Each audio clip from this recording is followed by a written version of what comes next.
رسول اللہ صلی اللہ علیہ وآلہ وسلم نے فرمایا، میں اس شخص سے حیا کیوں نہ کروں جس شخص کا حیا جنت کے فرشتے کرتے ہیں۔ تو رسول اللہ صلی اللہ علیہ وآلہ وسلم نے کس شخص کے لیے یہ فرمایا ہے کہ میں اس سے حیا کیوں نہ کروں جس کا حیا جنت کے فرشتے کرتے ہیں۔ وہ کتنا خوش نصیب انسان ہوگا، وہ کتنا بابرکت انسان ہوگا جس کا جنت کے فرشتے بھی حیا کرتے ہیں اور رسول خدا صلی اللہ علیہ وآلہ وسلم بھی حیا فرماتے ہیں۔ اس شخص کا نام ہے عثمان۔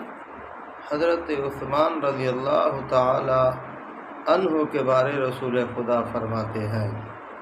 تو میرے بھائیو، آپ اس بات سے اندازہ لگائیں کہ جس شخص سے فرشتے بھی حیا کریں اور رسول خدا بھی حیا کریں، تو میرے بھائیو، مومن مسلمانوں کو بھی چاہیے اس شخص کا حیا کریں جو رسول کی پسند ہے، ہر امتی کی وہ پسند ہونی چاہیے۔